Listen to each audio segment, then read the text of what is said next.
Though I've heard of that saying, we do obviously take our customers out for golf outings or prospects out for golf outings, but my own experience has not been that business gets done on the course. That's more to build the relationship, and business is finally business, and you have to ensure that you deliver value and the customer sees the value that you deliver. So relationships are useful to ensure that the deal gets done in a smooth manner, but finally it's the value that customers buy, especially in today's world where, I mean, it is competitive, things are tough. So people are not going to just buy things on the basis of relationships. So takes me to the point that Mastek has actually been through a lot of restructuring in the top management, right?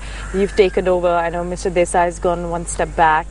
How has all of that helped the organization, and why did one have to see this? Is this just pure succession, or how does it work? Yeah, I think Ashank has been running the company till we went public. There wasn't really much of a formal structure. Four of us were founders, and we pretty much running different parts. The company started in the 80s, early 80s? 82 is when we started. Right. Then we went public in 92, and after that we started putting in a structure, and Ashank, as the front face as well as the leader within the organization, took on the chairman and managing director role. Right. You were one of the few companies to list at a premium, right? In the That's right. That was the early 90s. Yeah, when I think it was the controller of capital issues, if I remember, they scrapped the thing of having to go to the CCI for approval, and so you could price it based on the market, and we were one of the first people, and Infosys was a month later than us in terms of going public.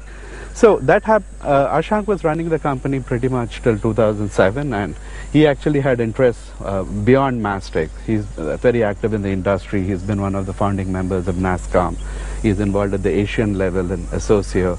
So he thought he should spend more time, and I took over in 2007. It was a planned transition. One of the key things that we as a company have really believed is you need a very empowered board and a strong independent board to be able to actually direct the company. That's, you know, it's a very interesting point you raise about this board and the constitution of the board, because now post the Satyam fraud, everybody's talking about the need for having what will be a, you know, four-pronged board, or a board that's all around and is keeping a close watch on it. But I'm sure within the board, post Satyam, you all have started talking about more scrutiny?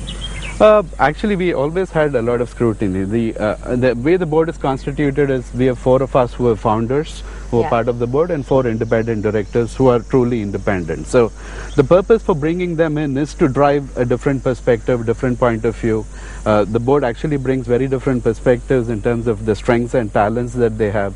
So right from the day they came on, I think they have actually pulled the company in a very forward direction in a very rapid manner. So the level of scrutiny, the board came and did a complete operations audit of the company before they came on. So they understood all the functions, they understood what was strong within the company, what was weak.